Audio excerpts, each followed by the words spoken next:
اعوذ باللہ من الشیطان الرجیم بسم اللہ الرحمن الرحیم. جیسا کہ میں نے عرض کیا تھا کہ یہاں سے جو پچھلا رکوع ہے اس سے اللہ تعالیٰ نے مسلمانوں کو نیکی کام بتائے ہیں کہ کون کون سے کام نیکی والے ہیں. ان میں سے یہ مختلف امور ہیں جن سے انسان کو اپنی زندگی میں واسطہ پڑتا ہے، اور وہ اللہ تعالیٰ نے کسی خاص ترتیب سے یا کسی خاص انداز سے نہیں بلکہ مختلف مسائل ہیں اور ان کے مختلف احکام ہیں جو اللہ تعالیٰ نے بتائے ہیں، جو بھی زندگی میں معاملات میں پیش آتے ہیں. پچھلی آیت میں قصاص کے بارے میں حکم تھا اور اس کے کچھ مسائل تھے. تفصیل کے ساتھ مسائل آگے بھی آئیں گے. اسی طرح اس آیت میں اللہ تعالیٰ نے وراثت کے بارے میں کچھ باتیں بتائی ہیں جو ابتدائی درجے کی ہیں اور کچھ باتیں آئندہ آئیں گی. اور جیسے کہ آپ کو معلوم ہے کہ سارے احکام اللہ تعالیٰ نے ترتیب سے نازل فرمائے ہیں یا بتدریج نازل فرمائے ہیں، اور ذہنوں کو اللہ تعالیٰ نے آہستہ آہستہ تیار کیا ہے. اس آیت میں تو اللہ تعالیٰ نے اتنی بات ارشاد فرمائی وراثت کے حوالے سے کہ جب ایک آدمی فوت ہونے لگے تو اسے یہ چاہیے کہ اپنے والدین کے بارے میں اور اپنے قرابت داروں کے بارے میں، اپنی دولت کے بارے میں کچھ وصیت کر جائے، انہیں تقسیم بتا جائے کیسے تقسیم ہوگی اس کے مال کی. لیکن جب یہ بالکل ابتدائی حکم ہے، اگلی آیات میں جو سورہ نساء میں آنے والی ہے اس میں اللہ تعالیٰ نے باقاعدہ حصے خود بنا کے دے دیے کہ مرنے والے کے اگر اولاد ہو، اولاد میں سے بیٹوں کو کتنا حصہ آئے گا، بیٹیوں کو کتنا آئے گا، بیوی کو کتنا ملے گا، ماں باپ زندہ ہے تو ماں کو کتنا ملے گا، باپ کو کتنا ملے گا. جب اللہ تعالیٰ نے خود حصے بنا کے بتا دیے تو پھر یہ جو پہلی آیت تھی جو آج ہم پڑھ رہے ہیں یہ اس کا حکم منسوخ ہو گیا. اب کسی بھی فوت ہونے والے آدمی کو اس بات کی اجازت نہیں ہے کہ وہ حصے جو اللہ نے بنائے ہیں ان میں کوئی رد و بدل کرے یا مرتے وقت ان کے بارے میں وصیت کرے. ان کے بارے میں وصیت کرنے کی ضرورت نہیں، بلکہ اب جس بات کی اجازت ہے یا اس کا ذکر اس آیت میں بھی ہے وہ یہ ہے کہ وہ رشتہ دار اور قرابت دار جن میں اللہ تعالیٰ نے حصے نہیں بتائے، شرعی طور پر ان کا حصہ نہیں ہے، ان کے بارے میں اگر کوئی آدمی فوت ہونے والا کچھ دینا چاہتا ہے تو اس بات کی اجازت ہے کہ اپنے 1/3 مال کو اس مقصد کے لیے صرف کرے. وہ افراد قرابت دار ہوں یا غیر قرابت دار ہوں، اور پھر یہ ضروری نہیں ہے کہ وہ انسانوں کو دیا جائے، بلکہ اگر کوئی خیراتی ادارے ہیں تو 1/3 مال سے ان کے لیے بھی وصیت کر سکتا ہے، یا کوئی بھی دین کا کام ہو اس کے لیے وصیت کر سکتا ہے. لیکن 1/3 مال سے زیادہ کے لیے انسان نہ تو اس کو خیراتی ادارے کو دے سکتا ہے، نہ دین کے کام کے لیے وقف کر سکتا ہے، نہ کسی ایسے آدمی کو دے سکتا ہے جس کا اللہ نے حصہ مقرر نہیں کیا. جو ابتدائی آیت تھی یا حکم تھا وہ اللہ تعالیٰ نے اس آیت میں دیا ہے. اللہ فرماتے ہیں کوتبہ کا مطلب تو یہ ہے کہ لکھا گیا، لیکن جہاں کہیں بھی یہ لفظ آتا ہے اس کا مفہوم کیا ہے؟ فرض کیا گیا. اس کا معنی اور اس کا مفہوم یہ ہے کہ اللہ تعالیٰ نے یہ بات تمہارے اوپر فرض کر لکھ دی ہے. مطلب یہ ہے کہ اب یہ مٹائی نہیں جا سکتی، یہ فرض ہوگی تم پہ کہ ایسا کام تم نے کرنا ہے، الا یہ کہ اللہ تعالیٰ اس کے بدلے میں آئندہ کوئی دوسرا حکم خود ہی ارشاد فرما دے. جیسا کہ وراثت کے بارے میں بعد میں اللہ تعالیٰ نے وضاحت سے خود ہی دوسری باتیں ارشاد فرمائی ہیں.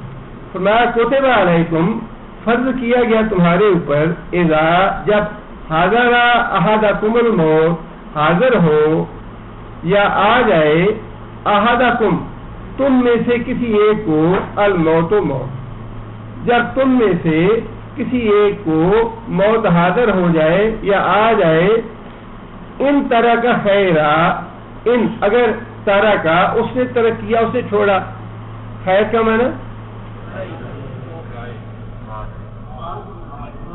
خیر کے 3-4 معنی قرآن مجید میں استعمال ہوئے ہیں. ایک تو خیر کا معنی بھلائی ہے، نیکی ہے.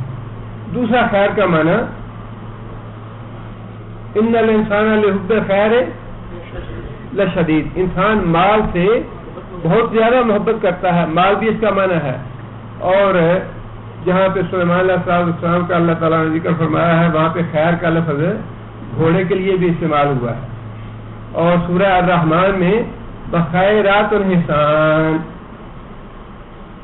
نیک بیبیاں، خیر نیک مرد اور خیرات نیک بیبیاں، یہ 3-4 معنی خیر کے قرآن مجید میں استعمال ہوئے ہیں. اور یہاں پہ خیر کا معنی مال ہے. ان طرح کا خیر، اگر مرنے والا مال چھوڑ کے جا رہا ہے، اگر اس سے کوئی وراثت چھوڑی ہے تو اس کے بارے میں حکم یہ ہے وصیت للوالدین، الوصیت للوالدین، کہ مرنے والا کیا کرے، والدین کے بارے میں وصیت کر جائے کہ میرے باپ کو اتنا حصہ دے دینا، میری ماں کو اتنا مال دے دینا میرے ترکے سے. بالاقربین، اور جو قرابت دار ہیں.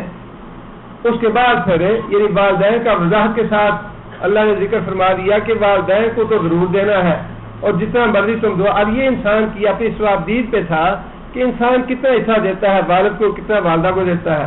اس کے بعد فرمایا کہ جو تمہارے قرابت دار ہیں، مثلا تمہاری بیوی ہے، تمہارے بچے ہیں، یا تمہارا کوئی چچا ہے، ماموں ہے، پھپھی ہے، کوئی بھی اور رشتہ دار ہے جس کو تم دینا چاہتے ہو، تو وصیت کر جاؤ، ان کے حصے مقرر کر کے دے دو کہ فلاں فلاں کو اتنا اتنا دیا جائے. یہ ابتدائی حکم ہے. بالمعروف، بالمعروف، معروف کا لفظ قرآن مجید میں ان معنوں میں استعمال ہوا کہ معروف وہ کام ہے جس کو ہر آدمی کی طبیعت قبول کر لے، جو انسان کو یعنی اب نارمل نہ لگے. نارمل عام معاشرے میں جس طرح ہوتا ہے، مثال کے طور پہ ماں کا بہت زیادہ حصہ بنا دیا اور باپ کا اس سے کم بنا دیا یا دونوں کا برابر بنا دیا، یہ ایک معروف بات. اب اس کے بعد بیٹے ہیں، ان کو کچھ زیادہ دے دیا، بیوی ہے اس کو دے دیا، جو پھر باپ کے ہیں ان کو کچھ کم دے دیا. جتنے جتنے دور جاتے ہوتے جائیں گے ان سے کم دیا جائے تو یہ ایک معروف بات. جتنا تعلق گہرا ہوگا اتنا اس کا حصہ جو ہے وہ زیادہ ہوگا. اللہ نے فرمایا کہ یعنی یہ انسان کی اپنی ثوابدید پہ اور اپنے اس کے مزاج پہ چھوڑ دیا کہ تم کتنا دیتے ہو ماں کو، کتنا باپ کو، کتنا بچوں کو، کتنا بیوی کو. لیکن فرمایا کہ یہ وصیت کر کے جاؤ کہ میرا مال جو ہے وہ اس طرح تقسیم ہوگا. آگے فرمایا کہ حقاً علی المتقین، حقاً یہ حق ہے، واجب ہے، ضروری ہے للمتقین، متقی لوگوں کے لیے. یعنی کہ ایسا نہ کرے کہ وصیت کیے بغیر فوت ہو جائے اور بعد میں لڑائی جھگڑے پڑنے شروع ہو جائے. آگے اللہ فرماتے ہیں اور یہ اگلا جو حکم ہے یہ آج بھی نافذ ہے. یہ حکم جو تھا پہلا یہ اب منسوخ ہو چکا ہے، اس لیے اللہ تعالیٰ نے وہ قرابت داروں کے حصے خود بنا کے بتا دیے. ماں باپ کو اتنا ملے گا، بیوی کو اتنا ملے گا، بچوں کو اتنا ملے گا. اور پھر اگر اولاد نہیں ہے پھر اس کے حصے کیسے ہوں گے، ماں باپ نہیں ہے پھر کیسے ہوگا. وہ سارے حصے جو اللہ تعالیٰ نے خود بنا کے دے دیے. لہذا اس آیت کا حکم جو ہے وہ اس وقت تک تھا جب تک سورہ نساء کی حصوں والی آیت نازل نہیں ہوئی. لیکن یہ جو اگلی آیت ہے فمن بدلہ، فمن بس جو شخص بدلہ اس کو بدل دے. کس کو بدل دے؟ وصیت کو. یعنی وصیت کی ایک آدمی نے کہ فلاں فلاں حصے ہیں اور بعد میں جس نے سنا اس نے اپنے طمع کی وجہ سے، اپنے لالچ کی وجہ سے، کسی کو نقصان پہنچانے کی وجہ سے، کسی کو فائدہ پہنچانے کی وجہ سے یا کسی بھی غرض سے بدلا ہوں اس کو وصیت کو بدل ڈالا. بعد ما سامعہ ہوں، اس کے بعد کہ اس نے مرنے والے سے سن لیا تھا، مرنے والے کی وصیت تو سن لی اس نے، لیکن بعد میں اس نے کسی دنیاوی غرض کی وجہ سے، کسی لالچ یا طمع کی وجہ سے اس کی وصیت کو بدل ڈالا. فإنما اسمہ، پس بے شک اسمہ اس کا گناہ علی الذین یبدلونہ کس کے ذمہ ہوگا؟ ان لوگوں کے ذمہ ہوگا جو اس وصیت کو بدلنے والے ہیں. جب تک حصے نازل نہیں ہوئے تھے، جب تک تو یہ بہت اہم بات تھی، آج بھی اہم ہے، آج بھی اس بات کی اجازت نہیں ہے کہ مرنے والا اپنے مال کا 1/3 کی جو وصیت کر کے جائے اس کو اب بدلنے کی جو بدلے گا وہ گناہگار ہوگا، اس لیے کہ وہ اجازت شریعت نے خود دی ہے، نبی صلی اللہ علیہ وسلم نے خود دی ہے 1/3 مال کی. لیکن اس سے پہلے جو حکم تھا اس کے بارے میں بھی یہی حکم تھا کہ جو وصیت مرنے والے نے کی ہے اس کو بدل نہیں سکتے. اگر کوئی آدمی وصیت سننے کے بعد بدلے گا تو اس کا گناہ بدلنے والے کے سر ہوگا. آگے فرمایا ان اللہ سمیع علیم، بے شک اللہ تعالیٰ سنتا ہے، جانتا ہے جو کچھ تم کرتے ہو یا کہتے ہو. آگے فرمایا فمن خاف من موص، فمن خاف پس جس آدمی کو ڈر ہو من موص، موص کیا ہے؟ اسم فاعل ہے، وصیت کرنے والا. موص وصیت کرنے والا، جس آدمی کو پس من خافا جس کو ڈر ہو من موص وصیت کرنے والے سے، جنفن اور اسمن. جنفن کا معنی ہوتا ہے عدل سے ہٹ کے ایک طرف جھک جانا، عدل سے انصاف سے ہٹ کے ایک طرف جھک جانے کو جنفن کہتے ہیں. اور اسمن کا معنی گناہ. مثال کے طور پہ ایک آدمی اپنی بیوی سے بڑی محبت کرتا ہے، اب وہ بعض دوسرے لوگوں کو اولاد نہیں ہے، اب وہ دوسرے جو حقدار ہیں ان کو محروم کرنے کے لیے وصیت کر دیا، اچھا جی میرا آدھا حصہ تو بیوی کو دے دو یا 3/4 بیوی کو دے دو. اب یہ جو اس نے کیا یہ جانفن ہے، اسمن ہے. جو شریعت نے حقوق بتائے ہیں یا حصے بنائے ہیں ان میں گڑبڑ کوئی نہیں کر سکتا، ان میں ہیرا پھیری یا ان میں رد و بدل کرنے کا اختیار نہیں ہے. وہ ویسے ہی نافذ ہوں گے جیسے اللہ نے بتا دیے ہیں. ہاں اپنی زندگی میں مرنے سے پہلے اگر کوئی آدمی اپنی بیوی کو کچھ ہبہ کرنا چاہتا ہے، ہدیہ دینا چاہتا ہے، کسی اپنے دوست کو کرنا چاہتا ہے، یا حتیٰ کہ یہاں تک علماء نے لکھا ہے کہ وہ جو 1/3 مال ہے جس کی اجازت ہے کہ وہ غیر حصہ داروں کو دے سکتا ہے، اپنی زندگی میں 1/3 کے مال سے وہ جب بھی کوئی رد و بدل کرنا چاہے اس میں اس کا اختیار ہے. لیکن جو اللہ نے حصے مقرر کیے ہیں ان میں اختیار نہیں ہے، نہ مرنے والے کو نہ بعد والے وارثوں کو. یہاں اللہ نے یہ بات شاہ فرمائی کیونکہ بعض اوقات ہوتا ہے یہ کہ مرنے والے کا رجحان کسی ایک کی طرف ہوتا ہے اور وہ چاہتا ہے کہ فلاں کو زیادہ حصہ ملے اور وہ اس کو زیادہ حصہ دینے کی وجہ سے باقی حصہ داروں کو محروم کر دیتا ہے. اس لیے اللہ تعالیٰ نے یہ مسئلہ بھی واضح فرما دیا کہ اگر تمہیں وصیت کرنے والے سے یہ ڈر ہو کہ وہ وصیت کرنے میں گناہ اپنے ساتھ لے لے گا، ایک طرف جھک جائے گا، تو فرمایا فَأَصْلَحَ بَيْنَهُمْ، اصلاح بینہم، تو اصلاح کر دو ان کے درمیان. کن کے درمیان؟ وارثوں کے درمیان. مطلب یہ کہ اگر مرنے والے نے غلط وصیت کی ہے، شریعت کے خلاف کام کیا ہے، کوئی ایسی بات کہہ دی ہے جس کی شریعت اجازت نہیں دیتی، اچھا میری اولاد جو ہے میرے فلاں بھائی کو نہ ملے ساری زندگی، یا قطع رحمی کی بات کوئی اور کیا کر دے، یا بیوی جو ہے میری اپنے گھر والوں کے پاس کبھی نہ جائے یا ان سے نہ ملے، کوئی بھی ایسی وصیت مرنے والا کر دے جو خلاف شریعت ہے، اس کے بارے میں اللہ تعالیٰ کا حکم یہ ہے اصلاح بینہم، کہ وہ جو وارث ہیں ان کے درمیان اس غلط وصیت کی، خلاف شرع وصیت کی اصلاح کرو. اس غلط وصیت کو بدلنے کا حق ہے، جو جائز وصیت ہے اس کو بدلنے کا حق نہیں ہے، اور جو غلط اور خلاف شرع وصیت ہے اس کو بدلنے کا حکم ہے کہ وہ رساس کو بدلے اور اس کو شریعت کے مطابق بنائے. آگے فرمایا فلا اسم علیہ، اصلاح کرنے کے بعد یہ بات بھی ارشاد فرما دی کہ جو لوگ اس وصیت کو بدلیں گے، شریعت کے مطابق بنائیں گے، ان پہ قطعاً کوئی گناہ نہیں ہے. اس میں کسی قسم کی ہچکچاہٹ یا کوئی ہیسیٹیشن نہیں ہونی چاہیے کہ نہیں مرنے والے نے یہ لکھا ہے یا وہ کہہ کے گیا ہے اور اس نے یہ بات تاکید کے ساتھ کہی تھی. کوئی بات نہیں ہے. اگر خلاف شرع بات ہے اس کو بدلنے کا حکم ہے اور فرمایا کہ جو لوگ اس کو بدلیں گے فلا اسم علیہ، ان پہ گناہ نہیں ہے بلکہ ان کے لیے ثواب ہوگا کہ انہوں نے شریعت کے مطابق کام کیا ہے.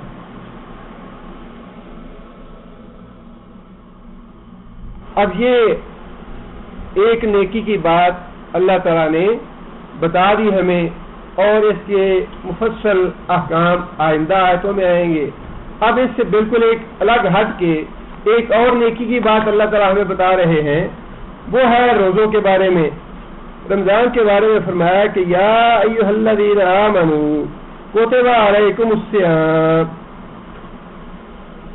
جیسے میں نے عرض کیا کہ نیکی کی باتیں اللہ نے فرمائی نا کہ نیکی کی بات یہ، نیکی کی بات یہ، نیکی کی بات یہ، ان میں آپس میں کوئی ربط نہیں ہے. ایک نیکی کی بات ختم ہوگی پھر دوسری پھر تیسری پھر چوتھی، خواہ وہ کیسی بھی ہے. لیکن انسان جو مسلمان ہیں مومن ہیں ان کے لیے کوڈ آف لائف ہے، ان کے لیے ضابطہ حیات ہے، ان کی زندگی میں پیش آنے والے یہ واقعات ہیں جو بڑے اہم ہیں جن پہ انہیں عمل کرنے کا حکم دیا جا رہا ہے. یا ایھا الذین آمنوا، اے لوگوں جو ایمان لائے ہو، کتب علیکم الصیام. پھر یہاں لفظ کون سا ہے؟ کتب. کیا معنی؟ فرض کر دیے گئے. یہ فرض کے درجے میں ہے. لکھا گیا علیکم تمہارے اوپر الصیام روزے. واحد کیا ہے؟ صوم. روزے تمہارے اوپر فرض کر دیے گئے. کما کتب علی الذین من قبلکم، کما اسی طرح کے جس طرح کتب لکھے گئے علی الذین اوپر ان لوگوں کے من قبلکم جو تم سے پہلے تھے، لعلکم تتقون تاکہ تم متقی ہو جاؤ، تاکہ تم پرہیزگار ہو جاؤ. اس آیت میں اللہ تعالیٰ نے تین باتیں ارشاد فرمائی ہیں. ایک بات تو یہ ارشاد فرمائی کہ روزے تم پہ فرض ہیں.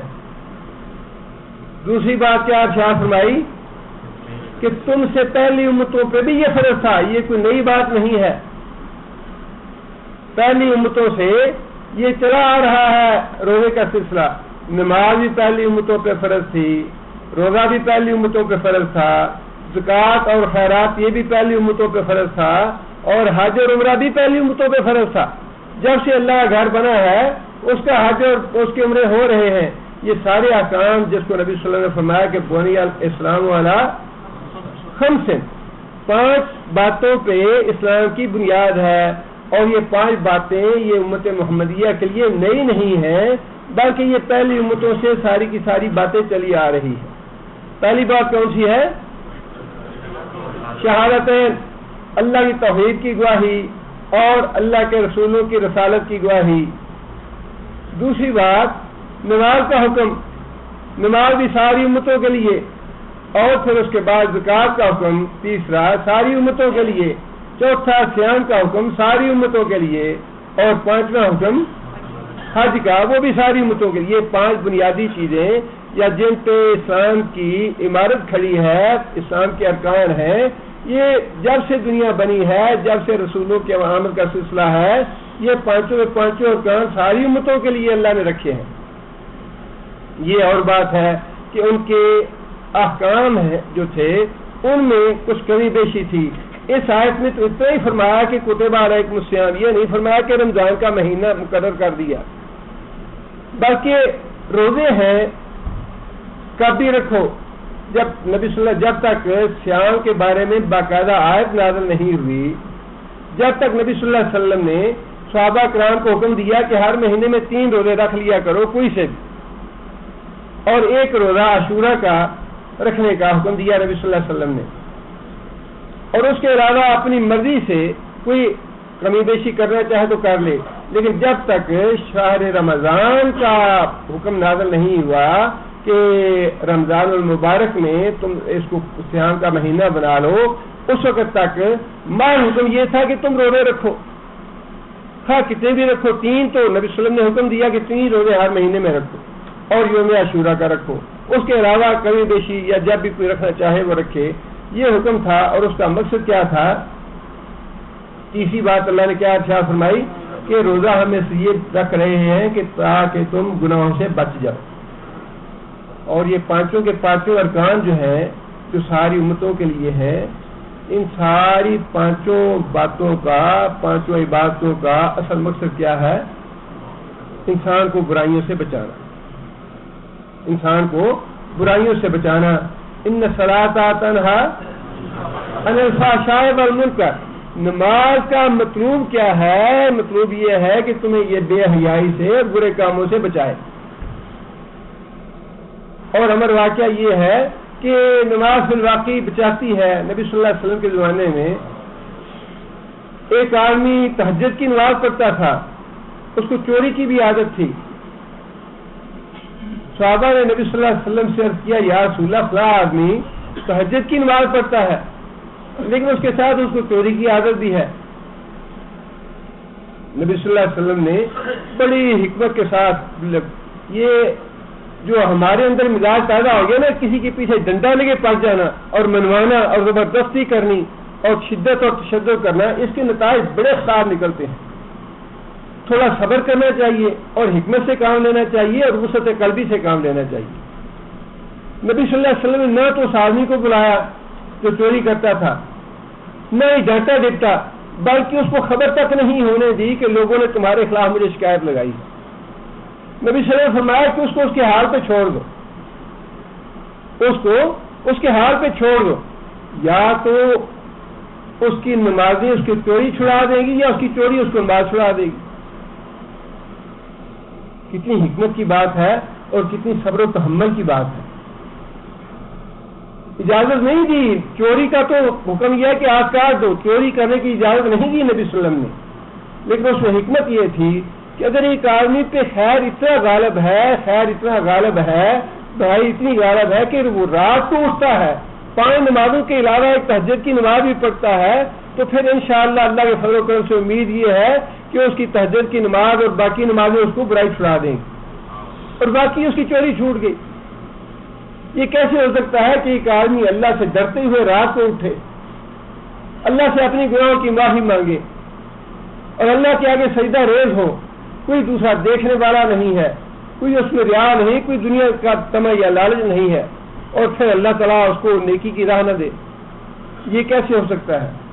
اور اسی طرح پھر زکوٰۃ جو ہے، اس کا تو لفظ ہی زکوٰۃ ہے، جس کا معنی ہے تزکیہ کرنا، انسان کے نفس کا تزکیہ کرنا، انسان سے برائیوں کو چھڑانا، انسان کو پاک اور صاف کرنا، اس کے مال کو پاک اور صاف کر دینا۔ اور سیاح کا بھی اللہ تعالیٰ نے یہی فرمایا، حتیٰ کہ یہاں تک فرمایا، من لم یدع قول الزور والعمل بہ، کہ جو آدمی جھوٹ بولنا نہ چھوڑے اور جھوٹ پہ عمل کرنا نہ چھوڑے، فلیس للہ حاجۃ ان یدع طعامہ وشرابہ، اللہ تعالیٰ اس بات کا محتاج نہیں ہے کہ وہ شخص اپنا کھانا پینا 12 گھنٹے کے لیے چھوڑ دے، اللہ کو اس کی ضرورت نہیں ہے۔ نہ اللہ کو نہیں 5 نمازوں کی ضرورت ہے، جو 5 نمازیں ہم ٹکرے مارتے ہیں، بھاگے بھاگے آتے ہیں، اور کبھی 1 نماز لی، کبھی 2 رکعتیں لی، کبھی 3 رکعتیں لی، اور جیسے اسلام پھرا اس کے بعد اللہ نمازوں کا محتاج نہیں ہے۔ اور روزے کا بھی فرمایا کہ اللہ تمہارے بھوکے پیاس رہنے کا محتاج نہیں ہے۔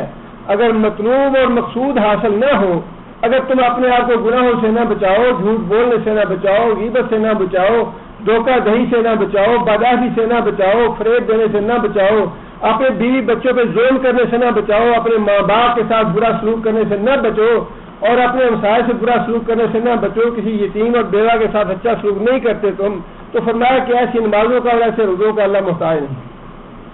اللہ تو یہ چاہتا ہے کہ تمہیں پاک صاف کرے، تمہیں گناہوں سے متقی بنائے، تمہیں بچائے جہنم سے، تمہارا بھلا اللہ کرنا چاہتا ہے، لعلکم تتقون، تاکہ تم متقی بن جاؤ۔ اور نبی صلی اللہ علیہ وسلم نے فرمایا کہ صیام جنت، صیام جو ہے یہ تو ڈھال ہے، ڈھال، جہنم کی آگ سے بھی ڈھال ہے اور گناہوں سے بچنے کی بھی ڈھال ہے۔ یہ فرمایا کہ جو آدمی تم میں سے طاقت رکھتا ہو اور بالغ ہو جائے، وسائل اس کے پاس موجود ہوں، اسے چاہیے کہ فوراً نکاح کرے، اور جس کے پاس وسائل نہیں ہے، بالغ ہو گیا ہے، نکاح نہیں کر سکتا، وہ کیا کرے؟ روزے رکھے، اس لیے کہ روزہ جو ہے اس کی شان کو کنٹرول کرے گا، برائی سے بچائے گا، بری نگاہ سے بچائے گا، برے ارادے سے بچائے گا اس کو۔ لعلکم تتقون، روزہ رکھو تاکہ تم متقی بن جاؤ۔ آگے پھر اللہ نے فرمایا کہ ایام معدودات، روزے کے یہ دن جو ہیں یہ گنتی کے ہیں، معدودات گنے گئے، گنتی کے دن ہیں، لا معدود نہیں ہیں۔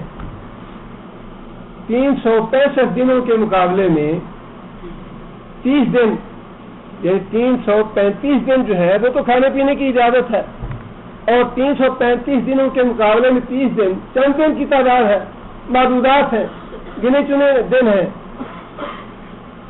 اور اس کے باوجود بھی اللہ نے یہ بات ارشاد فرمائی، فمن کان منکم مریضا، پس جو شخص ہو تم میں سے مریض، او یا علی سفر، سفر پہ، فعدۃ من ایام اخر، فعدۃ پس تعداد پوری کرے، من ایام اخر دوسرے دنوں سے، یعنی رمضان کے علاوہ جو باقی دن ہیں 11 مہینے، ان 11 مہینوں میں سے کسی بھی دن میں روزے رکھ کے وہ تعداد پوری کر۔ اللہ تعالیٰ نے سہولت دے دی اس بات کی، بیماری ہے جس میں روزہ رکھ کے یا تو انسان نبھا نہ سکے یا خدشہ ہو کہ بیماری بڑھ جائے گی، یا پھر انسان کا ایسا سفر ہے جس میں انسان کو یہ احساس ہے کہ میں روزہ نبھا نہیں سکوں گا۔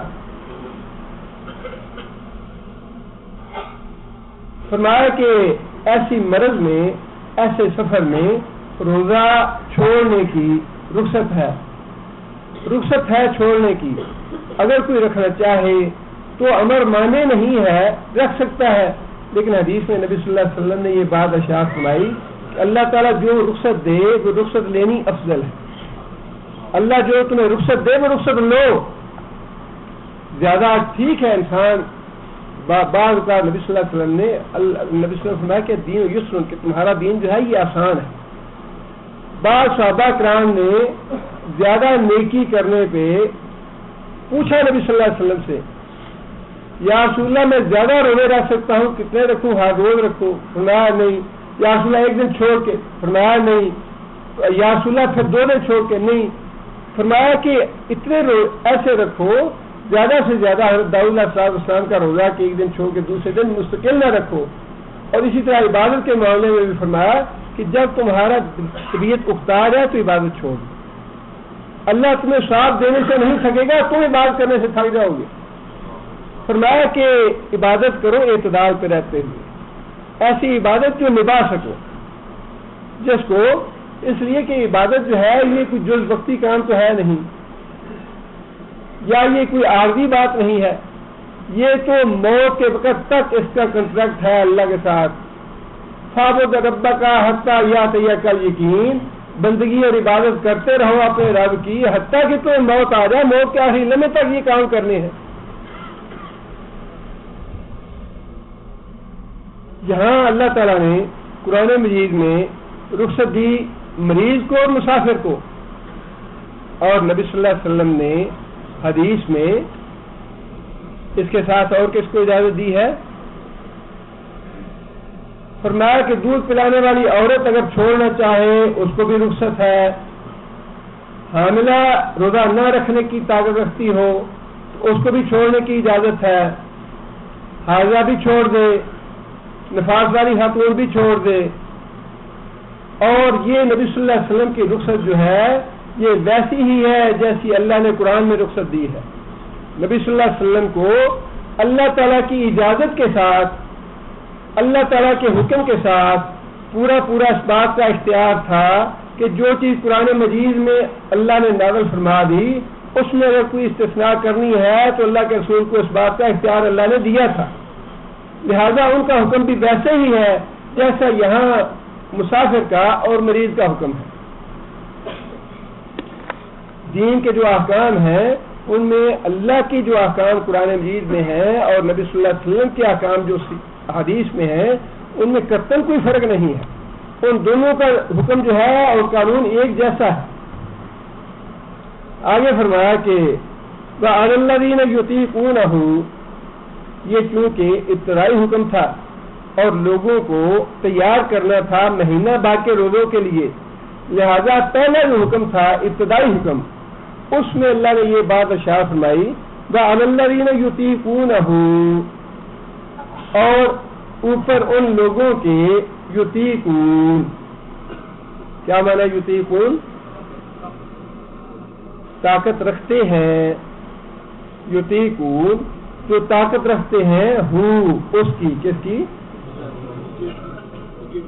جی روزے کی، وہ کتنی روزے کے لیے، الذین یطیقونہ، اور وہ لوگ جو طاقت رکھتے ہیں روزے کی، فدیۃ طعام مسکین، درمیان میں تھوڑی سی بات چھوڑ دی، اور وہ بات یہ ہے جو روزے کی طاقت رکھتے ہیں اور وہ بڑے لاڈلے ہیں، روزہ نہیں رکھنا چاہتے، روزے کی مشقت برداشت نہیں کر سکتے، فرمایا فدیۃ، بدلہ اس روزے کا، طعام مسکین، ایک مسکین کا کھانا، کیونکہ ابھی باقاعدہ روزہ فرض نہیں ہوا تھا لیکن روزے کے لیے ذہنوں کو تیار کرنا تھا، لہذا تھوڑی سی رخصت دی اس میں کہ ٹھیک ہے روزہ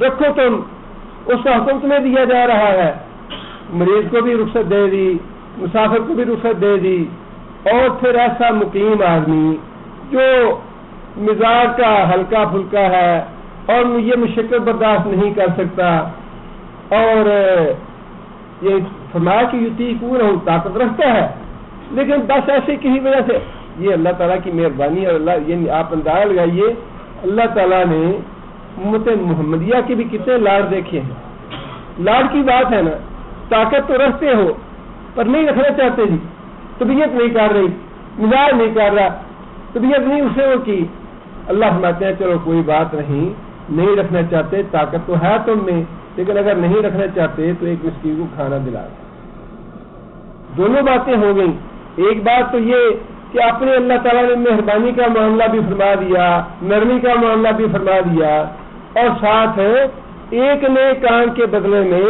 دوسرے نئے کام کی رغبت بھی دلا دی۔ اچھا روزہ نہیں رکھتے، سب کو ہے آپ کو کاٹ دو، ایک مسکین کو کھانا کھلا دو، تمہارے وہ روزے کی جگہ پہ وہ پورا ہو جائے گا۔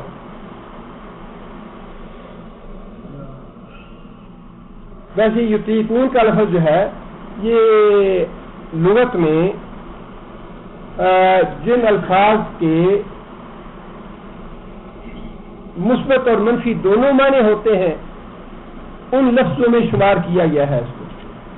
مثال کے طور پہ راغبہ کا لفظ ہے رغبت کرنا، رغبت کرنے کا مطلب یہ ہے کہ کسی ایک طرف انسان کا جھکاؤ ہو جائے، مائل ہو جانا، لیکن اگر اسی راغبہ کے لفظ کے بعد ان کا لفظ آ جائے تو اس کا مطلب بالکل اس کے الٹ ہو جائے گا، کسی چیز سے نفرت کر۔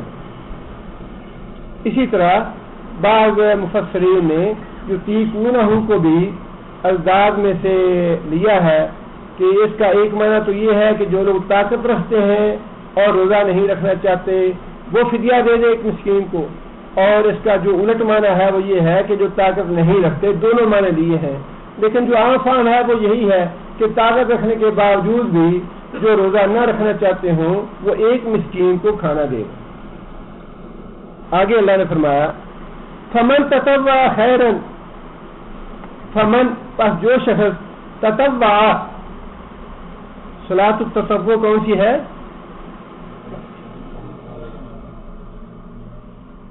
حدیث کی کتابوں کو خود بھی پڑھا کریں، قرآن مجید جس طرح آپ تلاوت کرتے ہیں یا اس کا ترجمہ وغیرہ پڑھتے ہیں نا، عادت ڈالنی چاہیے تھوڑی، مشکات شریف ہے یا بلوغ المرام ہے، بخاری شریف ہے، تھوڑا سا انسان کو اپنے مزاج کو ان اصطلاحات سے مانوس کرنا چاہیے۔ ہم مسلمان ہیں، مومن ہیں، اور حدیث اور قرآن کا مطالعہ جو ہے خود براہ راست بھی کرنا چاہیے، بڑا فائدہ ہے اس کا۔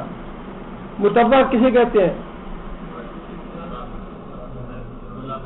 رضا و رغبت نیکی کرنے والے کو، اگرچہ یہاں پہ اب ایک وہ اصطلاح بن گئی ہے اور متوع جو ہے ایک پروفیشن کا نام ہے، اور وہ باقاعدہ تنخواہ وغیرہ لیتے ہیں، لیکن لغت کے اعتبار سے وہ آدمی جو برضا و رغبت نیکی کا کام کرے، یا جس کو رضاکار کہتے ہیں اردو میں، متبع کا معنی رضاکار، اپنی مرضی سے نیکی کے کام کرنے والا. اور صلاۃ التطوع وہ ہے جو نفل نماز سے زائد انسان اپنی مزاج کی رغبت کی وجہ سے اور نیکی کی وجہ سے نماز پڑھے، یہ نفل نماز. صلاۃ التطوع کا معنی نفل نماز. یہاں بھی فمن تطوع یعنی قاعدہ اور قانون تو بتا دیا. قانون کیا ہے؟ ایک روزے کے بدلے میں ایک مسکین کو کھانا کھلانا، لیکن آگے اللہ تعالیٰ نے نیکی کی رغبت ضرور دلائی ہے. رغبت یہ ہے کہ فمن تطوع خیرن، لیکن جو کوئی اپنی طبیعت کی رغبت سے، اپنی خوشی سے، اپنی رضا سے خیرن بھلائی کرے، نیکی کرے، فہو خیر لہ، فہو خیر لہ، اس کا فائدہ اسی کو ہوگا. یہاں بھلائی کرنے سے کیا مراد ہے؟ اگر کوئی اپنی مرضی سے نیکی کرے جی ہاں، اس کا یہ معنی ہے کہ ایک مسکین کو کھانا کھلانے کی بجائے 5 کو، 10 کو، 15 کو کھلا دے، یا ایک مسکین کو ایک وقت کا کھلانا کھلانے کی بجائے 3-4 وقت کا کھانا کھلا دے. جو شخص اپنی مرضی سے اس نیکی میں اضافہ کر لے، اس قانون میں اور بھی بڑھا دے اس قانون کو، تو اللہ فرماتے ہیں کہ اس کی نیکی کا فائدہ اسے ہی ہوگا، الٹا اسے ہی زیادہ ثواب ملے گا. مطلب یہ کہ اللہ تعالیٰ نے کچھ باتیں تو بطور قانون بتا دیں کہ اس کے بغیر تو تمہاری جان نہیں چھوٹے گی، یہ تو تمہیں کرنا ہی کرنا ہے. لیکن اس کے ساتھ رغبت اللہ نے ضرور دلائی ہے کہ اگر اس سے زائد تم کرو تو تمہارا اپنا فائدہ ہے اس میں. نمازیں 5 ہیں اور ان کی رکعت یہ ہے، لیکن اگر تم تہجد کی نماز بھی پڑھو، اشراق کی نماز بھی پڑھو، چاش کی نماز بھی پڑھو، اوابین کی نماز بھی پڑھو، فلاں فلاں پڑھو، فلاں نمازیں پڑھو، تو فرمایا کہ اس کا فائدہ اور اس کا اجر و ثواب تمہیں ہی ملے گا. رغبت جو ہے وہ زیادہ کی دلائی ہے، لیکن ساتھ قانون بھی بتا دیا کہ قانون یہ ہے، اس سے کمی نہیں ہو سکتی. آگے اللہ فرماتے ہیں وَأَن تَصُومُوا خَيْرٌ لَكُمْ إِن كُنتُمْ تَعْلَمُونَ. وَأَن پہلے تو روزہ رکھنے کی چھٹی دے دی، رخصت دے دی. طاقت رکھنے کے باوجود اگر تم روزہ نہیں رکھنا چاہتے تو اس کا طریقہ کیا ہے کہ ایک مسکین کو کھانا کھلا دو. لیکن وہی بات کہ قانون واضح کرنے کے بعد، قانون بتانے کے بعد آگے پھر اللہ تعالیٰ نے رغبت بھی دلا دی. وَأَن تَصُومُوا، اور اگر تم روزہ ہی رکھو، خیر لکم، تو تمہارے لیے بہتر ہے. ان کنتم تعلمون، اگر تم جان لو. کیا جان لو؟ روزے کا اجر اور ثواب کتنا ہے، تو پھر تم روزہ رکھنے کو ترجیح دو گے، پھر تو فدیے کی بات چھوڑ دو گے، بلکہ روزہ رکھنے کو ترجیح دو گے. اور نبی صلی اللہ علیہ وسلم نے فرمایا کہ روزہ وہ عمل ہے کہ اللہ فرماتا ہے کہ انا اجزی بہی، سوم جو ہے وہ تم نے میرے لیے رکھا، اس میں دنیا کا کوئی تمام لالچ یا کوئی ریا یا کوئی دکھاوا تو ممکن نہیں ہے. اس لیے کہ انسان جب تک اللہ کا خوف غالب نہ ہو، اللہ کی رضا غالب نہ ہو، روزہ مکمل نہیں کرتا. اس لیے فرمایا کہ باقی ہر نیک کام کا اجر اور ثواب جو ہے وہ 10 گنا سے لے کر 700 گنا بڑھا کر میں دے دیتا ہوں. تعین فرما دیا کہ کم از کم جو ہے وہ 10 گنا اور زیادہ سے زیادہ 700 گنا تک بڑھاتا ہوں، تمہارے خلوص کے اعتبار سے، تمہارے تقوی کے اعتبار سے، تمہارے ایمان کے اعتبار سے. لیکن فرمایا کہ روزہ ایسا عمل ہے کہ اس کی کوئی وضاحت نہیں ہے، اس کا ثواب الفاظ میں بتایا نہیں گیا، بلکہ فرمایا کہ اللہ یہ فرماتا ہے انا اجزی بہی. اور ایک آدمی نے عرض کیا یا رسول اللہ، میں اگر نماز بھی پڑھوں اور روزہ بھی رکھوں اور اگر اللہ مجھے توفیق دے تو میں زکات بھی دوں، تو قیامت کے دن میرا شمار کن لوگوں میں ہوگا؟ فرمایا کہ تمہارا شمار صالحین اور انبیاء کے ساتھ ہوگا. اتنا اجر و ثواب ہے ان 5 ارکان کا جو نیک نیتی کے ساتھ مکمل ایمان کے ساتھ خالص اللہ کی رضا کے لیے کرے. فرمایا کہ اگر تم روزہ رکھو تو اگر تمہیں اس کے اجر و ثواب کا علم ہو جائے تو پھر تم روزہ رکھنے کو ہی ترجیح دو. آگے پھر دیکھیے اللہ تعالیٰ نے اسی روزے کے حوالے سے ہی یہ بات ارشاد فرمائی. اب پورے کے پورے مہینے کی بات ہوگی. پہلے تو یہ تھا کہ کتب علیکم الصیام روزے فرض ہے، تعین نہیں تھا پورے مہینے کا. لیکن اس آیت میں اور یہ 2 آیتیں جو ہیں ان کے نزول کا درمیانی وقفہ 1 سال کا ہے. 1 سال پہلے یہ آیت نازل ہوئی کہ روزے رکھو، اور 1 سال کے بعد یہ 2 ہجری میں یہ آیت نازل ہوئی جس میں پورے 1 مہینے کا تعین کر دیا گیا کہ اب اللہ نے پورے 1 مہینے کا حکم دے دیا تمہیں روزے رکھنے کا.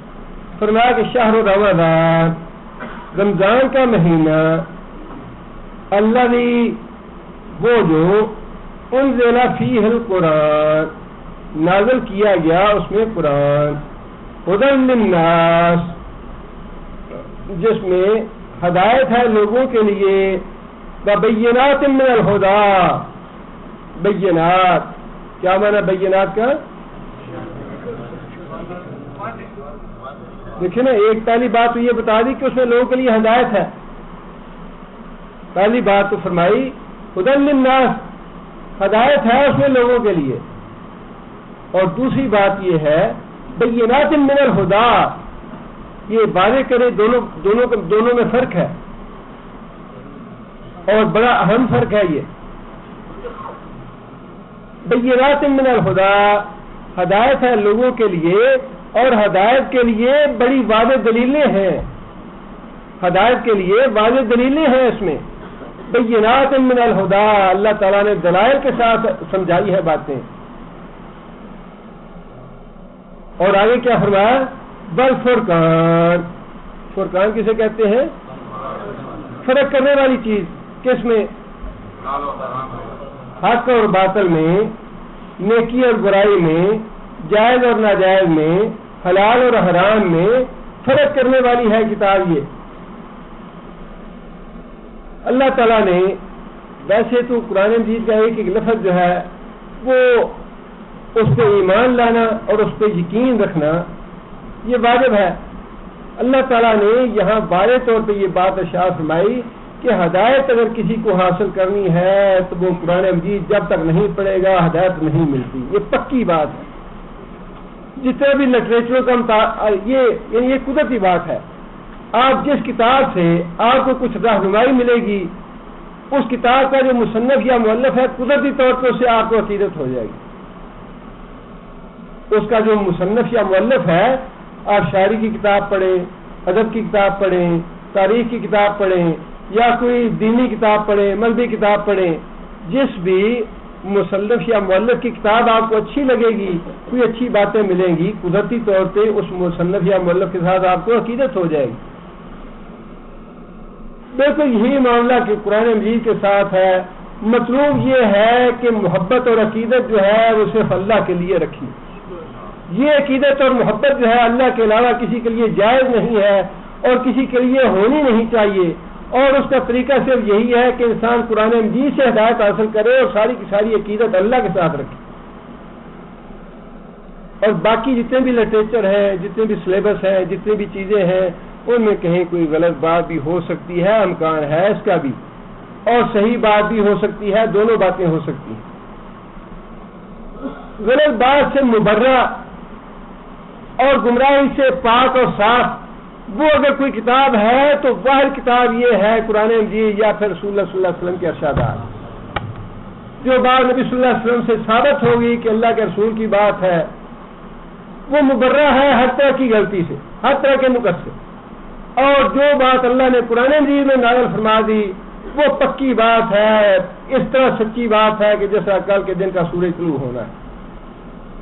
فرمایا کہ جس آدمی نے ہدایت حاصل کرنی ہے، نبی صلی اللہ علیہ وسلم کے زمانے میں بھی حضرت عمر کا معاملہ دیکھ لیجئے، حضرت جماعت عزی کا معاملہ دیکھ لیجئے، تو کفار دوستی کا معاملہ دیکھ لیجئے، حتیٰ کہ جو وفد حبشہ گیا پہلی دفعہ اور کفار مکہ نے تعاقب کیا مسلمانوں کا، نجاشی کے دربار میں نجاشی نے بلایا دونوں گروہوں کو، دونوں فریقوں کو، اور پوچھا مسلمانوں سے کہ کیا معاملہ ہے، تم اپنے ملک سے کیوں بھاگے ہو، کیوں فرار ہوئے ہو؟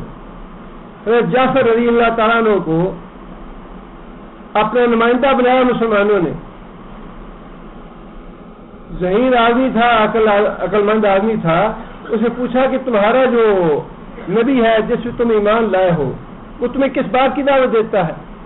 کچھ باتیں حضرت جعفر نے بتائیں، اور اس کے بعد پھر کیونکہ عیسائی تھا نجاشی، اس لیے حضرت جعفر رضی اللہ تعالیٰ نے سورہ مریم کی ابتدائی کچھ آیتیں پڑھی نجاشی کے سامنے۔ سورہ مریم کی آیتیں ہوں یا کہیں سے بھی، جماعت عزی نے شاید سورہ بقرہ سنی، طفیل دوسی نے کہیں اور سے سنی، حضرت عمر رضی اللہ تعالیٰ نے سورہ طٰہٰ کی آیتیں سنی، نجاشی نے سورہ مریم کی آیتیں سنی، اور فی الواقع سورہ مریم کی ابتدائی آیتیں، ابتدائی کیا ساری سورہ ہی بڑی مؤثر ہے۔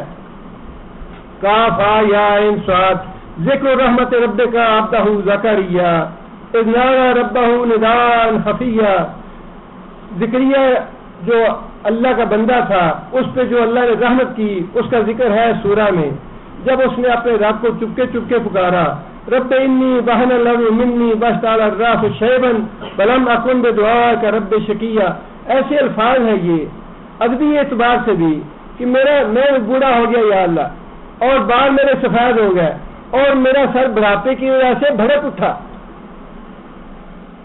سر جو ہے انسان کا جب بوڑھا ہو جاتا ہے جی پخدا رہتا ہے، ہمارے اردو میں بھی یا پنجابی میں جی میرا سر پخدا رہتا ہے، بالکل وہی الفاظ اللہ تعالیٰ نے قرآن مجید میں استعمال فرمائے کہ بس تعالی الراس شیبا، بڑھاپے کی وجہ سے میرا سر بھڑک اٹھا ہے، ولما کن بدعائک رب شقیا وانی خفت الموالی من ورائی وکانت امراتی عاقرا فہب لی من لدنک ولیا، یا اللہ مجھے ایک ولی دے جو میرے دینی معاملات کا وارث ثابت ہو۔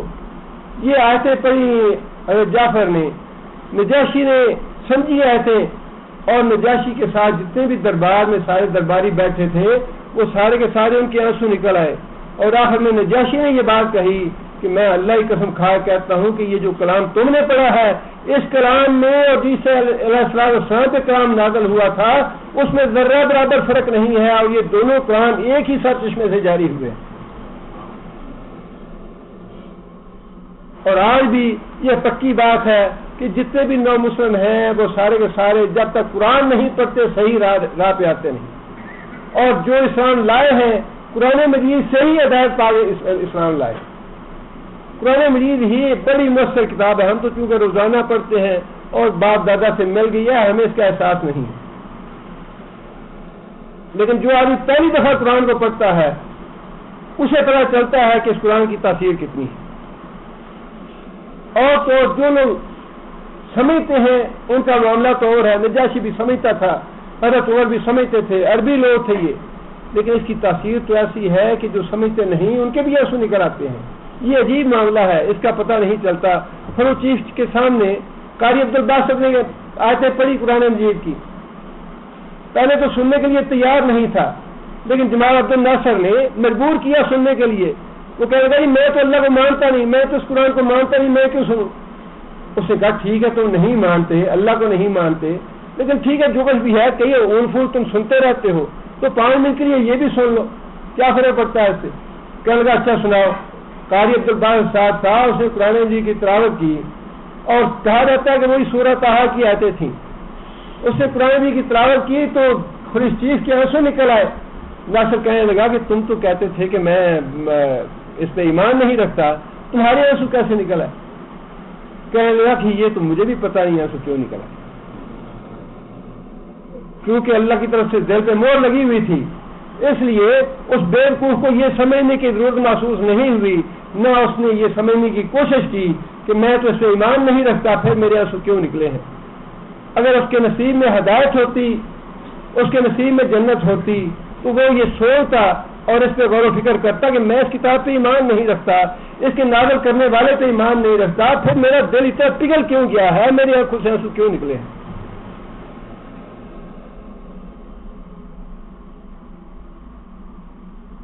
فرمایا کہ رمضان کے مہینے میں نازل کیا گیا وہ قرآن جو ہدایت ہے لوگوں کے لیے، اور صرف ہدایت ہی نہیں بلکہ ہدایت کے لیے واضح دلائل دیے ہیں ہم نے۔ اور آگے فرمایا کہ بل فرقان، اور حق اور باطل میں فرق کرنے والا یہ قرآن ہی ہے۔ آگے فرمایا فمن شاہد منکم، پس جو شخص حاضر ہو تم میں سے، جو شخص پالے تم میں سے الشہرا، اس شہر کو، اس مہینے کو، فلیصم ہو، پس وہ اس مہینے کے پورے روزے رکھے۔ اب اس آیت میں اللہ تعالیٰ نے پورے مہینے کے روزے رکھنے فرض فرما دیے کہ جو آدمی اس مہینے کو، اگر ایک کافر آدمی ہے وہ 15 رمضان کو 16 رمضان کو مسلمان ہوا تو پہلے جو روزے گزر گیا وہ رکھنے کی اس کو ضرورت نہیں ہے، جو باقی روزے ہیں وہ فرض ہیں، اس کو چھوڑ نہیں سکتا۔ فرمایا کہ جو آدمی اس رمضان کے مہینے کو پالے، فرمایا کہ وہ اس کے روزے رکھے، ومن کان مریضا او علی سفر، کیونکہ پہلے بات تھی عام روزے رکھنے کی، لیکن اب یہاں بات آ گئی پورے مہینے کے روزے رکھنے کی، لہذا وہ بات اللہ تعالیٰ نے دوبارہ ارشاد فرمائی رخصت والی جو پہلے ارشاد فرمائی تھی، ومن کان مریضا، اور جو ہو کوئی بیمار، او علی سفر، یا سفر کرنے والا، فعدۃ من ایام اخر، پس وہ تعداد پوری کرے دوسرے مہینوں سے، دوسرے دنوں سے۔ آگے فرمایا یرید اللہ بکم الیسرا، یرید اللہ، اللہ چاہتا ہے، بکم الیسرا، تمہارے ساتھ نرمی کا معاملہ کرنا، تمہارے ساتھ آسانی کا معاملہ کرنا چاہتا ہے، بلا یرید، اور نہیں ارادہ رکھتا، نہیں وہ چاہتا، بکم الاسرا، تمہارے ساتھ تنگی کا، سختی کا۔ یہ اللہ تعالیٰ کا فضل اور اللہ کی رحمت ہے کہ اللہ نے فرمایا کہ میں تمہارے ساتھ آسانی کا معاملہ کر رہا ہوں، یہ جو رخصتیں دے رہا ہوں، چھوٹ دے رہا ہوں، فرمایا یہ تو میری سراسر مہربانی ہے، فضل ہے اور کرم ہے، اور میں تمہارے ساتھ آسانی کا معاملہ کرتا ہوں، سختی کا معاملہ نہیں کرتا۔ یہی معاملہ نمازوں کے معاملے میں اللہ تعالیٰ نے فرمایا، 50 نمازیں فرض کی اللہ تعالیٰ نے، اور اللہ تعالیٰ بھلا کرے موسیٰ علیہ السلام کا، موسیٰ علیہ السلام نے فرمایا کہ اے محمد صلی اللہ علیہ وسلم آپ کام کرائیں انہیں، مجھے تجربہ ہے لوگوں کا، یہ 50 نمازیں نہیں پڑھ سکیں گے۔ نبی صلی اللہ علیہ وسلم نے 50 سے 40 کروائیں، پھر موسیٰ علیہ السلام نے مشورہ دیا 40 سے 30 ہوئیں، 30 سے پھر 20 ہوئیں، 20 سے 10 ہوئیں، اور 10 سے پھر 5 ہوئیں، اور موسیٰ علیہ السلام نے پھر بھی کہا کہ یا محمد صلی اللہ علیہ وسلم اتنی بھی نہیں پڑھ سکیں گے، اور موسیٰ علیہ السلام باقی سچے تھے، موسیٰ علیہ السلام باقی سچے تھے۔ بڑی نالائق لوگ ہیں، میں کہتا ہوں کہ اللہ نے فرمایا کہ میں تمہارے ساتھ آسانی کرتا ہوں، بڑے بدبخت اور بڑے محروم لوگ ہیں جو 50 نمازوں سے چھوٹ کر کے 5 آ گئی اور 5 بھی پڑھنے کے لائق نہیں، یا 5 بھی مشکل لگتی ہیں، جی جاگ نہیں ہو رہی، 5 نمازوں کے لیے بھی جاگ نہیں آتی، 5 نمازوں کے لیے وقت نہیں ہے۔ انسان کو مر جانا چاہیے، ڈوب مرنا چاہیے ایسی زندگی سے اور ایسی مسلمانی سے جس میں انسان 50 سے چھوٹی ہوئی 5 نمازیں بھی نہ پڑھ سکے، اللہ کے آگے مر جانا چاہیے ایسے بے حیا اور بے شرم آدمی کو۔ اور جو لوگ اپنے بچوں کو 5 نمازوں کا پابند نہیں بناتے، مر جانا چاہیے ان والدین کو۔ انتہائی نمک حرامی اور بے حیائی اور بے شرمی کی بات ہے کہ جو آدمی یہ کہے کہ 5 نمازیں پڑھنے کے لیے بھی میرے پاس وقت نہیں ہے، یہ بڑا مصروف ہوں میں، یا 5 نمازوں کی انسان عادت میں ڈالے اپنے آپ کو۔ اس سے بڑا ظالم کون ہے جو اور پھر اللہ نے فرمایا کہ 5 پڑھو گے میں ثواب پھر بھی 50 پڑھ لوں گا۔ اتنے ظلم اور اتنی بے حیائی اور اتنی نمک حرامی کہ اللہ کا رسول یہ کہے کہ ہم مجھے جاگتے ہیں، اللہ کے پاس شرم آتی ہے، اللہ کے رسول کو شرم آ جائے، ہمیں شرم نہ آئے۔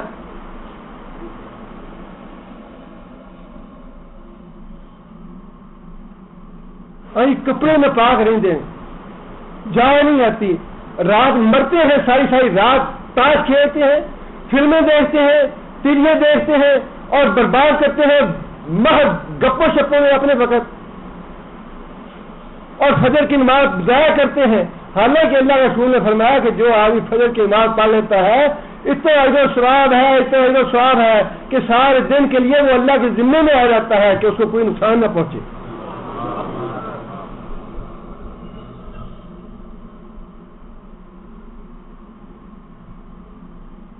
اور اللہ تعالیٰ نے نبی صلی اللہ علیہ وسلم نے خود فرمایا کہ اللہ رفیق یحب الرفق، اللہ تعالیٰ نرمی والا ہے، یحب الرفق، اور وہ پسند کرتا ہے کہ تم لوگ بھی آپس میں نرمی کا معاملہ کرو۔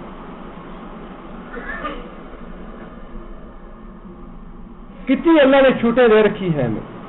اور نبی صلی اللہ علیہ وسلم کا معاملہ یہ تھا کہ نبی صلی اللہ علیہ وسلم جب کوئی لشکر بھیجتے یا کوئی وفد تبلیغ کے لیے بھیجتے، دعوت کے لیے بھیجتے، تو نبی صلی اللہ علیہ وسلم حکم دیتے تھے یسروا ولا تعسروا، لوگوں کے لیے نرم معاملہ اختیار کرنا، لوگوں پہ سختی نہ کرنا، بشروا ولا تنفروا، لوگوں کو اچھی باتیں بتانا، لوگوں کو اسلام سے اور دین سے نفرت نہ دلانا۔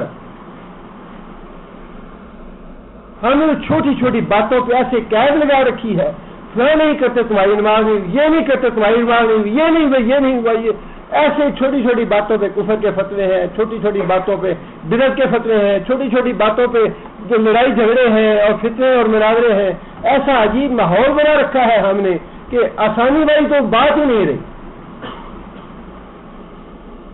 فرمایا کہ یسروا ولا تعسروا دین کے معاملے میں، اور پھر نبی صلی اللہ علیہ وسلم خود بھی فرمایا کہ جب دو مستحب کام ہوتے ہیں، جو ان میں سے آسان ہوتا ہے میں وہ کرتا ہوں، مشکل چھوڑ دیتا ہوں۔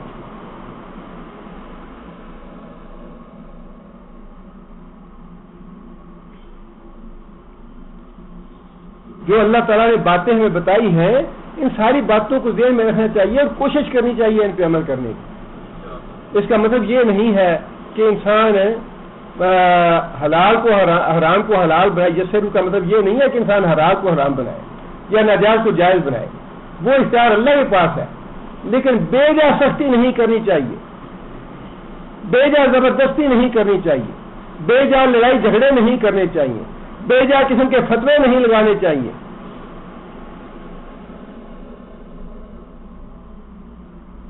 آگے اللہ تعالیٰ نے یہ بات ارشاد فرمائی وَلِتُكْمِلُوا الْعِدَّةَ، یہ اللہ تعالیٰ نے سہولت تمہیں دے دی، آسانی پیدا کر دی تمہارے لیے، تاکہ تم عدت پوری کرو۔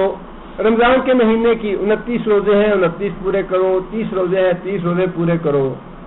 وَلِتُكَبِّرُوا اللَّهَ، اور کبریائی بیان کرو اللہ کی۔ رمضان کے بعد جب عید آ جائے تو عید کے روز کثرت کے ساتھ تکبیریں کہو، اللہ اکبر اللہ اکبر لا الہ الا اللہ واللہ اکبر اللہ اکبر وللہ الحمد۔ فرمایا کہ یہ تمہیں حکم دیا جا رہا ہے، رمضان کے مسائل ہیں، رمضان کے احکام ہیں روزے کے۔ فرمایا کہ یہ اس لیے بھی ہے کہ جب رمضان تمہارا ختم ہو جائے اور تم اس کی عدت تعداد پوری کر لو روزوں کی، وَلِتُكَبِّرُوا اللَّهَ، اللہ تعالیٰ کی کبریائی بیان کرو۔ کس بات پہ؟ عَلَىٰ مَا هَدَاكُمْ، عَلَىٰ مَا هَدَاكُمْ، اس بات پہ کہ اللہ تعالیٰ نے تم کو سیدھا راستہ نصیب کیا۔ بڑا احسان ہے اللہ کا، بڑا اللہ کا کرم ہے، بڑا اللہ کا رحم ہے جس کو اللہ تعالیٰ سیدھا راستہ دکھا دے۔ الحمدللہ الذی ہدانا لہذا وما كنا لنهتدی لولا ان ہدانا اللہ لقد جاءت رسل ربنا بالحق۔ اس اللہ کا شکر ہے جس اللہ نے ہمیں ہدایت دی۔ اگر اللہ ہمیں ہدایت نہ دیتا تو ہم اپنے آپ ہدایت پانے والے نہیں تھے۔ اللہ کے رسول حق لے کے آئے تو ہمیں یہ ہدایت نصیب ہوئی۔ لہذا فرمایا کہ اللہ کا شکر ادا کرو۔ الحمدللہ الذی ہدانا لہذا، شکر ہے، حمد و ثنا ہے اس اللہ کی جس اللہ نے ہمیں یہ سیدھا راستہ دکھایا ہے۔ اور یہاں بھی اللہ فرماتے ہیں کہ اللہ تعالیٰ کی تکبیر اور اللہ کی بڑائی اور اللہ کی حمد و ثنا کرو کثرت کے ساتھ، اس لیے الا ما ہداکم، اس نے تم کو ہدایت نصیب فرمائی ہے، وَلَعَلَّكُمْ تَشْكُرُونَ، اور اس لیے بھی اللہ کی حمد و ثنا کرو تاکہ تم اس کے شکر گزار بن سکو، اللہ کا شکریہ ادا کر سکو۔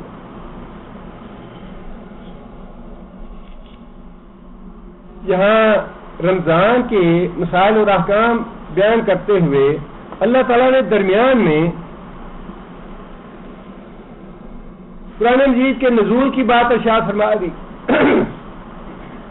اس لیے کہ رمضان میں ہی قرآن مجید نازل ہوا، اور آخر میں یہ بات ارشاد فرمائی وَلَعَلَّكُمْ تَشْكُرُونَ، تاکہ شکر ادا کر سکو تم اللہ کا۔ شکر کس بات پہ؟ شکر دو باتوں پہ ہے، ایک تو اس ہدایت کا جو اللہ نے ہمیں دی، اور دوسرا اس رمضان کے مہینے میں جو اللہ نے قرآن نازل کیا اس قرآن کے نزول کا شکر ادا کر سکو۔ اس کا مطلب یہ ہے کہ رمضان کے تین مقصد ہو گیا، ایک تو اللہ کی عبادت ہے رمضان کا روزہ رکھنا، دوسرا اللہ تعالیٰ کے حضور تقوی اختیار کرنا، اپنے آپ کو گناہوں سے بچانا، اور تیسرا مقصد رمضان کے مہینے کا نزول قرآن کا شکریہ ادا کرنا، نزول قرآن کا شکریہ ادا کرنا، لعلکم تشکرون، تاکہ تم اللہ تعالیٰ کے شکر گزار بنو۔ یا اللہ تو نے رمضان کے مہینے میں قرآن مجید ہم پہ نازل کیا، جو ہماری ہدایت کا ذریعہ بنا، ہم اس کا شکر ادا کرتے ہیں رمضان کے مہینے کے روزے رکھ کے۔ اور ان باتوں سے ہمیں یہ بھی پتہ چل جاتا ہے کہ جب اللہ تعالیٰ مسلمان کو نعمتیں دیتے ہیں تو اس کی خوشی کرنے کا طریقہ کیا ہے۔ اللہ کی نعمتوں کے حصول پہ اگر خوشی کا اظہار کرنے کی ضرورت ہو اور خوشی کرنا چاہے انسان تو کس طرح سے کرنا چاہیے؟ لعلکم تشکرون، اس کا شکر ادا کرنا ہے تو روزے رکھو۔ روزہ رکھنا اللہ کا شکر ادا کرنے کا ایک طریقہ ہے، نوافل ادا کرنا اللہ کے نعمتوں کے شکر ادا کرنے کا ایک طریقہ ہے۔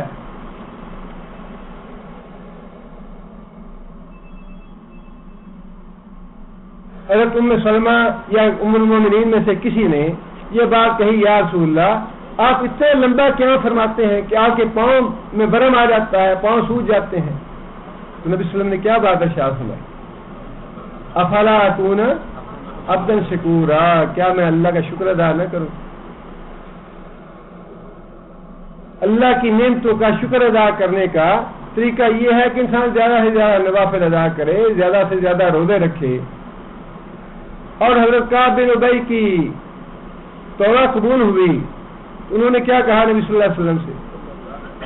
عرض کی یا رسول اللہ اپنے جس مال کی وجہ سے مجھ سے یہ کوتاہی ہوئی کہ میں آپ کے ساتھ غزوے پہ نہیں جا سکا، میرا جی چاہتا ہے وہ میں مال اللہ کی راہ میں صدقہ کر دوں، اپنے پاس نہ رکھوں۔ فرمایا نہیں، سارا مال صدقہ نہ کرو، اپنے لیے بھی رکھو، کچھ حصہ اس کا صدقہ کر دو۔ جس کا مطلب یہ ہے کہ اللہ تعالیٰ توبہ قبول کر لی، اس کی بڑی خوشی ہوئی، سارے مدینے والوں کو خوشی ہوئی، اور خوشی کا اظہار کس طرح کیا؟ مال صدقہ کر کے۔ مسلمان آدمی، مومن آدمی کے خوشی کرنے کا اظہار کا طریقہ یہ ہے اللہ کی راہ میں صدقہ کرے، اللہ کے نام کے نفل اور نمازیں پڑھے، سجدہ شکر ادا کرے اللہ کے حضور، اور روزے رکھے کثرت کے ساتھ۔ اور آج کل ہمارے یہاں کیا ہے؟ ہاں جی، یہ خوشی ان کو اچھی نہیں لگتی، جھنڈیاں لگانی، تبلے بجانے، گانے بجانے، اور دوسرے، اور اگر اللہ نے بیٹا دے دیا ہے، شادی کا موقع آ گیا ہے، وہ جی ایک ہی تو بیٹا ہے، جو کچھ کرنا ہے کر لینے دے ہمیں، آپ ایسے خواہ وہاں میں روکتے ہیں، اللہ نے خوشی کرنے سے منع کیا ہے۔ یہ ساری چیزیں جو ہیں یہ کافروں سے لی ہوئی ہیں، بد مذہبوں سے لی ہوئی ہیں، بے دین لوگوں کا یہ طرز عمل ہے، طرز زندگی ہے۔ مسلمان کا طرز عمل یہ ہے کہ اللہ بیٹوں کی نعمت سے نوازے، دولت کی نعمت سے نوازے، صحت کی نعمت سے نوازے، یا اور کسی نعمت سے نوازے تو اس کا شکر ادا کرنا، اس پہ خوشی کا اظہار کرنا، اس کا طریقہ یہ ہے کہ زیادہ سے زیادہ صدقہ خیرات کیا جائے، یا زیادہ سے زیادہ روزے رکھے جائیں، یا زیادہ سے زیادہ نوافل ادا کیے جائیں۔ اس کے بعد پھر روزے کا بڑا گہرا تعلق ہے دعا کے ساتھ۔ سحری کے لیے انسان ویسے اٹھتا ہے، اور تہجد کا وقت جو ہے وہ قبولیت دعا کا وقت ہے، قیام اللیل ہے، اور ساری رات اللہ تعالیٰ کی طرف سے جیسا حدیث میں آتا ہے کہ اللہ خود فرماتے ہیں کہ ہے کوئی استغفار کرنے والا، ہے کوئی مانگنے والا، ہے کوئی بیمار صحت لینے والا. اور پھر نبی صلی اللہ علیہ وسلم نے فرمایا کہ افطاری کا وقت ایسا ہے کہ افطاری وقت اللہ تعالیٰ روزانہ بے شمار لوگوں کو جہنم کی آگ سے عذاب فرماتے ہیں. اس لیے علماء نے لکھا ہے کہ افطاری کے وقت بھی انسان کو دعا کرنی چاہیے. اور پھر قرآن کی کثرت کے ساتھ تلاوت کی جاتی ہے. تلاوت قرآن کے بعد کا وقت جو ہے وہ بھی قبولیت دعا کا وقت ہے. اس لیے اس حوالے سے اللہ تعالیٰ نے اگلی آیت میں دعا کے بارے میں ایک بات ارشاد فرمائی، اور اس ایک آیت کے بعد پھر رمضان کے مسائل اور احکام. ایک آیت میں دعا کے بارے میں چند مسائل اور احکام بتا کے پھر آگے اللہ تعالیٰ نے دوبارہ رمضان کے مسائل اور احکام بتائے ہیں. دعا کے بارے میں یہ فرمایا وَإِذَا سَأَلَكَ عِبَادِي أَنِّي فَإِنِّي قَرِيبٌ.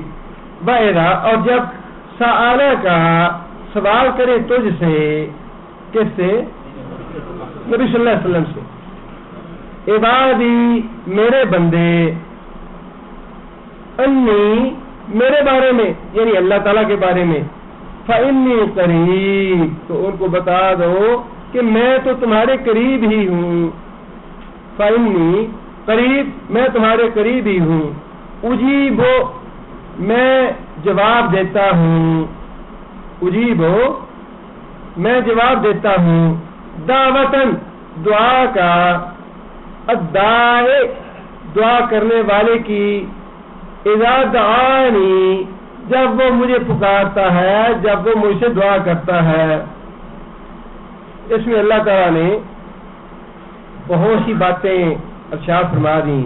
ایک بات تو یہ حدیث میں آتا ہے کہ بعض لوگوں نے نبی صلی اللہ علیہ وسلم سے یہ بات پوچھی، یا رسول اللہ اگر تو اللہ ہم سے دور ہے تو ہم پھر اونچی آواز سے اللہ کو پکاریں، اور اگر اللہ ہمارے قریب ہے تو پھر ہم نیچی آواز سے پکاریں اللہ تعالیٰ کو.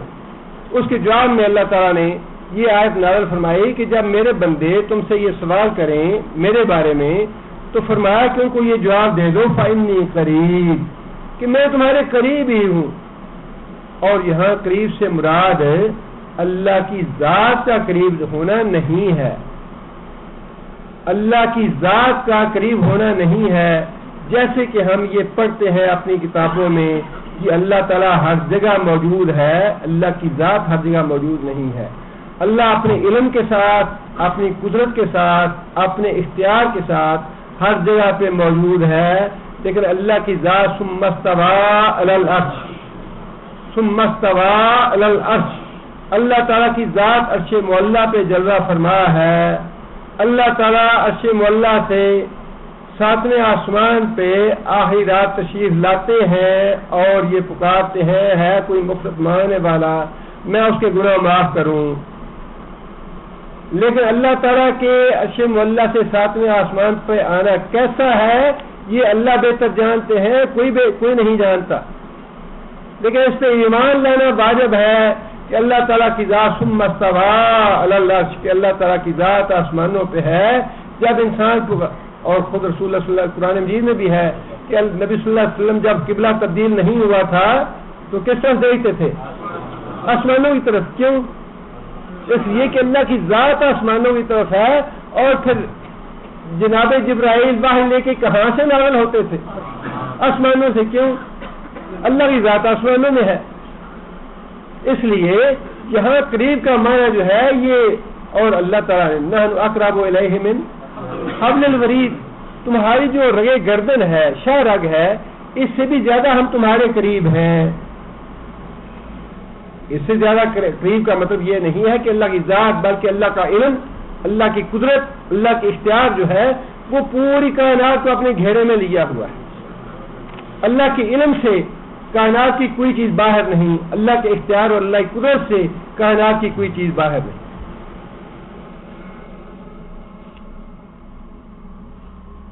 وَلَوْلَا إِذَا بَلَغَتِ الْحُلْقُومَ فَأَنْتُمْ حِينَئِذٍ تنظرون ونحن اقرب الیہ منکم ولکن لا تبصرون. جب یہ جان تمہاری حلق میں آتی ہے کان تم ہی نے دن تنظرون اور مرنے والے کو تم بیٹھ کے دیکھ رہے ہوتے ہو. ونحن اقرب الیہ منکم اور ہم تمہاری نسبتوں سے زیادہ قریب ہوتے ہیں. ولکن لا تبصرون لیکن تم ہمیں دیکھتے نہیں, تمہاری آنکھیں ہمیں دیکھ نہیں پاتی, لیکن ہم اس مرنے والے کے زیادہ قریب ہوتے ہیں تمہاری نسبت. اس لیے یہاں قربت کا معنی جو ہے وہ اللہ تعالیٰ کے علم کے ساتھ, اللہ کے اختیار کے ساتھ اور اللہ کے قدرت کے ساتھ ہے. انشاءاللہ باقی مسائل دعا کے بارے میں اگلے درس میں عرض کروں گا.